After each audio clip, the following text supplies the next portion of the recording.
तो जिंदगी भर का तुमसे हिसाब मांगेगा। तब तुम्हारा क्या होगा?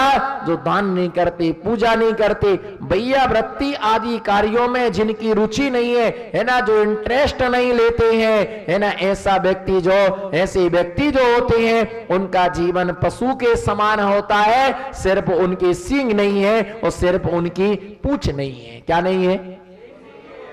उनके सींग नहीं है और उनकी पूंछ नहीं है। आप ऐसा मत कहो है ना हमारे पास में समय नहीं है, ये मत कहो, है ना। भगवान के सामने कभी झूठ नहीं बोलना, गुरु के सामने कभी झूठ नहीं बोलना।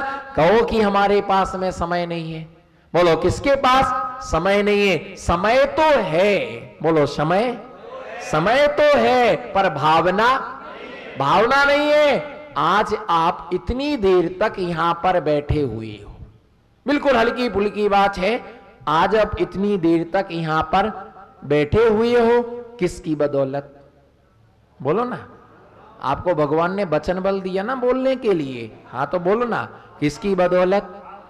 आज आप यहां बैठे हो, किसकी बदौलत? वैसे आपको रोज ये हॉल पड़ा हुआ है, रोज आपके पास बैठने की हिम्मत है, लेकिन आप आते हैं, उधर से प्रवेश करते हैं और इधर से निकल करके सीधे बाहर है ना चले जाते हैं। किसकी बदौलत आप बैठे हुए हैं? दिगंबर महामुनिराज की बदौलत आप यहां पर बैठे हुए हैं। और जितनी देर तक देशना चलती रहेगी उतने देर तक धर्मात्मा जन आत्महित की बात के लिए वो सुनते रहेंगे कि ये हमारे आत्म कल्याण की बात है, इससे हमारा हित होने वाला है ना। जिन्हें अपने आत्म कल्याण की चिंता नहीं है वो हाथ जोड़ो और पीछा छोड़ो। हाथ जोड़ करके बाहर के बाहर क्या हो जाते हैं?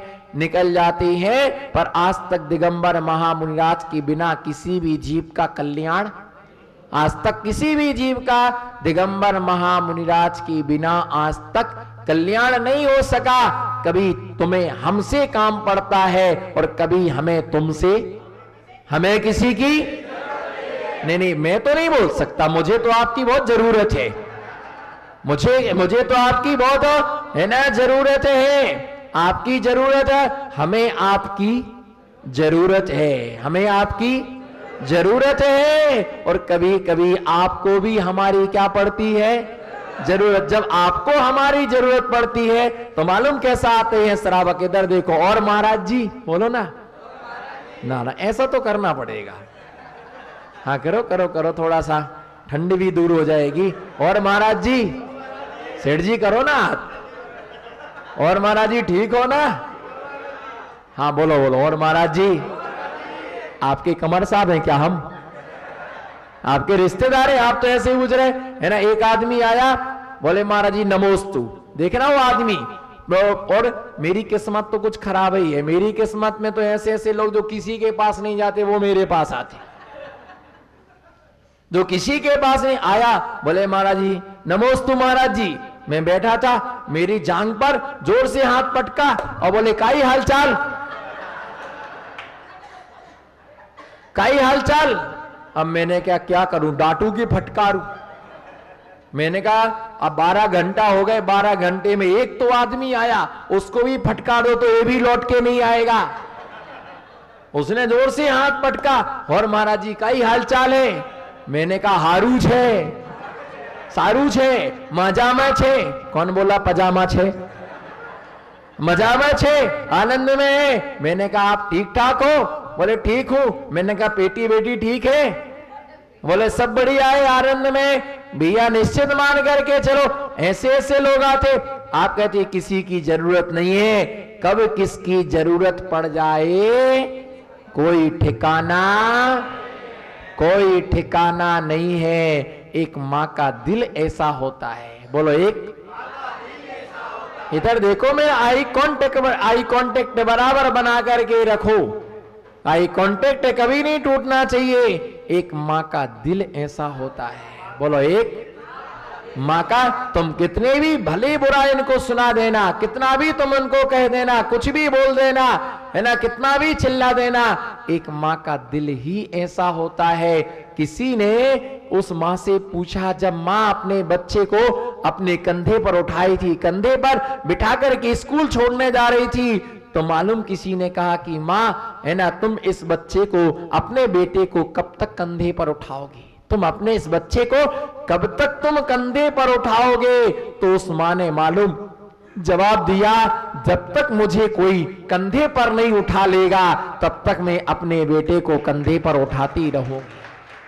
नहीं आया समझ में? क्या समझ में आया? क्या समझ में आया? समझ में आवे चाहे ना आए, मजे से मुंडी सब मटकाए, कि मोरी सुन लियो महाराज, हृदय से गुन लियो महाराज।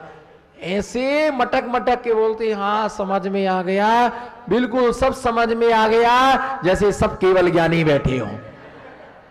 और ये भी पता नहीं कि हमारे हाथ में कितनी चूड़ियां हैं, ये भी पता नहीं कि हमारे घर में कितनी सीढ़ियां, सब समझ में आ गया, है ना। खूब मजा आया प्रवचन में, बोलो। घर में जाकर के डोकरा डोकरी बोलते, खूब अच्छा बोले महाराज, आनंद थी गयो, आनंद आ, मजा आ गया। उसने पूछा क्या मजा आया? ये पता नहीं है, बस ये पता नहीं है, बस बोलो ये पता नहीं है, बस मजा आ गया। बोलो ये पता नहीं है, बस मजा आ गया। कहा क्या? ये नहीं सुना, बस सब ताली बजा रहे थे इसलिए हमने भी क्या बजा दी। ऐसा हुआ कि आगे वाले हंस रहे होंगे, आगे वाले हंस रहे होंगे, तो पीछे एक बाबा जी हंसे, वो भी हंसते रहे, तो उनसे पूछा तुम क्यों हंस रहे? बोले आगे वाले हंसे इसलिए हम भी हंसे।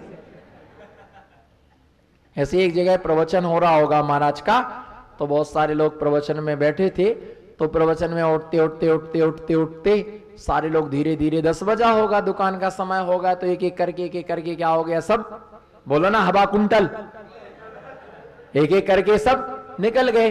तो एक आदमी इस तरफ बैठा हुआ था और एक आदमी पीछे बैठा हुआ था और एक लेडी इस तरफ बैठी थी। कितने बचे?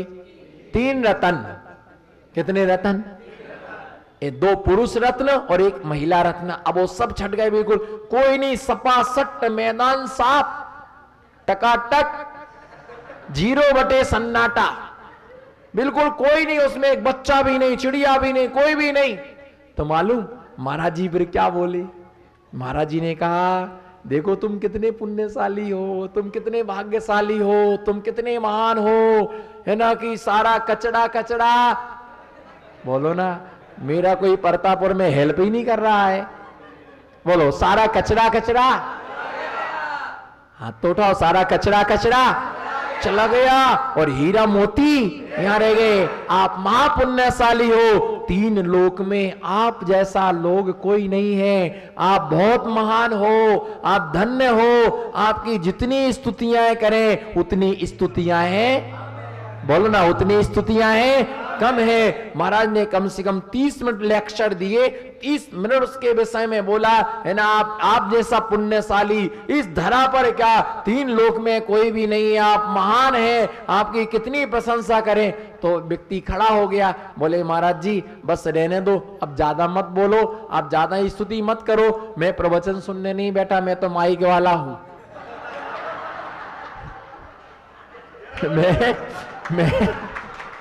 मैं प्रवचन सुनने नहीं बैठा, मैं तो माइक वाला हूं। मैं तो ये सोच रहा कि तुम बंद करो और कब उठाएं हमें, हम तो माइक वाले हैं। और पीछे वाला खड़ा हो गया, बोले महाराज जी मत बोलो, हम तो माली है, आप प्रवचन बंद करो, हम दरी की घड़ी करें।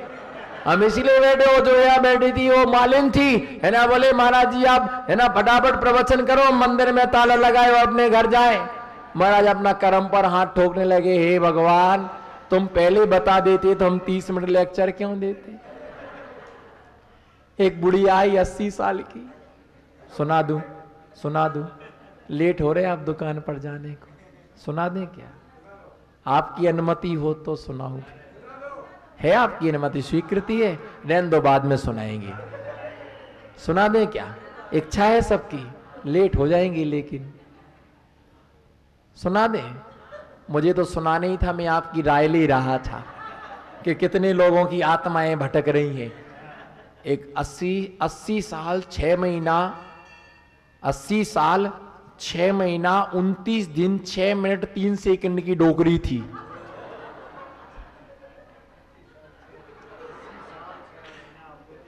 हाँ, आपको याद हो गया क्या? आपकी मेमोरी बहुत शार्प है। 80 साल 6 महीना 29 दिन 6 मिनट 3 सेकंड की उस डोकरी की उम्र थी। आई धीरे धीरे, डंडा लेकर के आई और आकर के हिलत डुलत अर्घ चढ़ाया। अर्घ हम निरपम थी स्वाहा। मैंने आशीर्वाद दे दिया। उसके बाद बोले महाराज जी आज 8हम 6, आजे बोलो आजे 8हम 6, बहू घर पर है नहीं, आपको टारगेट बनाया है। मैंने सुना पकोड़ा बनाया है। तो मैंने कहा बोलो क्या है?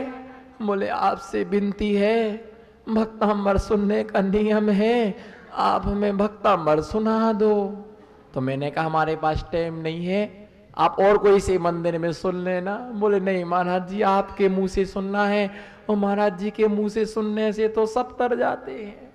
आप जैसा उपकारी कौन मिलेगा? बोलो ना, बोलो आप जैसा उपकारी हो। 80 साल की डोकरी बोलो, आप जैसा उपकारी बोलो। डोकरा, डोकरा ऐसे देख रहा डोकरी को जैसे खुद जवान हो। दांत में दांत नहीं, आंत में आंत नहीं, हाथ में हाथ नहीं, साथ में बोलो महाराज जी आप भक्तामृत सुना दो। बोलो ना, बोलो ना, ऐसे थोड़ी बोलना है। महाराज जी आप भक्तामृत सुना दो। तो मैंने बहुत मना किया, बहुत मना किया, लेकिन वो डोकरी मानी कोई। बोले हमको तो आपसे ही सुनना। मैंने कहा बाबा जी से सुन लो। बोले बुढ़े से नहीं सुनना। वो भी मुस्कुरा पड़े, वो भी आनंद ले रहे हैं। इसी का नाम तो धर्मात्मा है।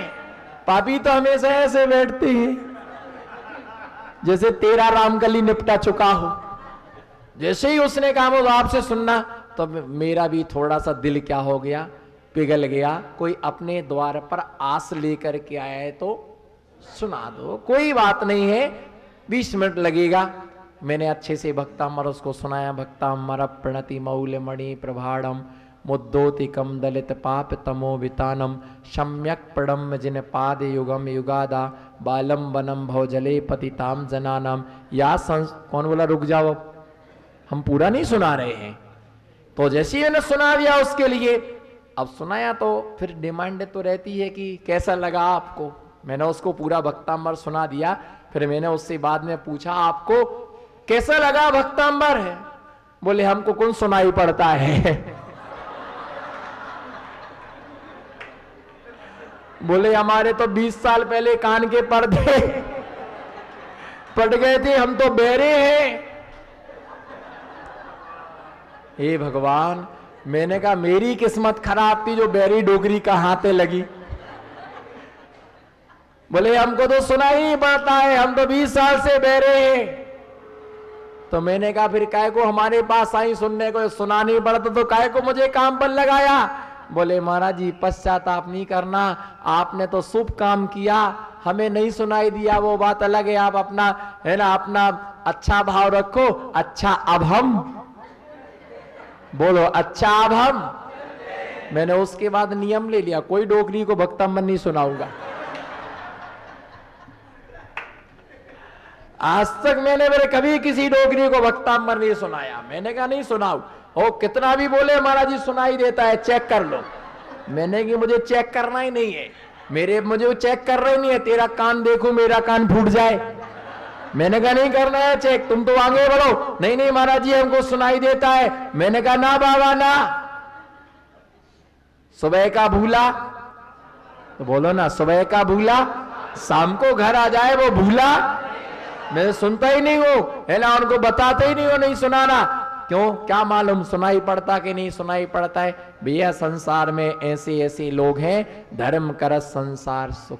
बोलो धर्म करत, धर्म करत निर्माण, धर्म पंथ साधे बिना नर त्रियंच समान। है ना, धर्म के बिना हमारा जीवन त्रियंचों के समान होता है। आपने बच्चे को जन्म दिया है, आप अपने बच्चे को इंसान बनाओ, आप अपने बेटे को पुत्र बनाओ। आप सिर्फ जन्म दे करके नहीं छोड़ना।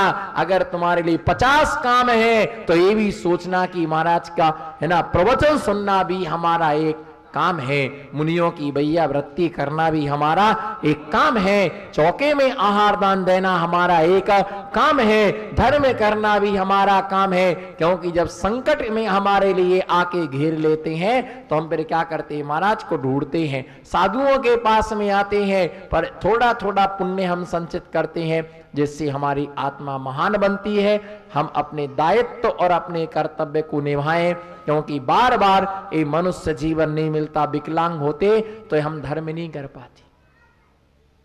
और ये ध्यान रख के चलना, ये ध्यान रख करके चलना कि जो बेचारे जमीन पर बैठ करके कमाते हैं, इधर देखो हमारे तरफ, आप महावीर स्वामी के वंशज हो, आप दरिद्री नहीं हो, आप दरिद्री नहीं हो। आपके पास इतना माल है कि आपकी पूरी पीढ़ी निकल जाए, आपको कोई कमी नहीं पड़े। जो बेचारे टोकनी में माल बेचते हैं, घर घर माल बेचने जाते हैं, सब्जियां बेचते हैं, घर के दरवाजे के सामने बैठते हैं, वो सिर्फ पेट भरने के लिए कमाते हैं। वो सिर्फ पेट भरने के लिए कमाते। और जो काउंटर पर बैठते हैं, एसी में बैठते हैं, जिनकी दुकानों पर नौकर और चाकर रहते हैं, वो पेटी भरने को कमाते हैं। पेट भरने वालों से पाप नहीं होता है, पेटी भरने वालों से पाप होता है। हमें सोचें, ये भी हमारा धर्म है, ये भी हमारा कर्तव्य है। हम अपने धर्म, अपने कर्तव्य का निर्वाह करके हम जीवन का आनंद ले, साधुओं की सन्निधि में आए। क्योंकि जो चीज पैसे से नहीं मिलती है, बोलो, जो चीज श्री से नहीं मिलती है, बोलो, जो चीज नहीं, जो चीज श्री से नहीं मिलती, श्री का अर्थ भी पैसा होता, जो चीज श्री से नहीं मिलती है वो हमें श्री जी से मिलती है। बोलो, जो चीज हमें श्री से नहीं मिलती है वो चीज हमें श्री जी से मिलती है।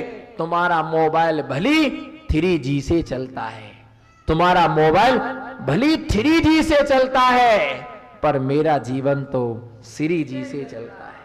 बोलो, तुम्हारा मोबाइल भली 3G से चलता है, पर मेरा जीवन तो श्री जी से चलता है। इसलिए मैं श्री जी का ध्यान करता हूं। अपने जीवन में वो संस्कारों को पैदा करो, क्योंकि कार पैसे से मिलती है पर संस्कार पैसे से नहीं मिलते हैं। संस्कार गुरु से दान में मिलते हैं। इसलिए अपने जीवन में मनुष्यता को समझें और मनुष्य बनने का पुरुषार्थ करें। इसी मंगल भावना के साथ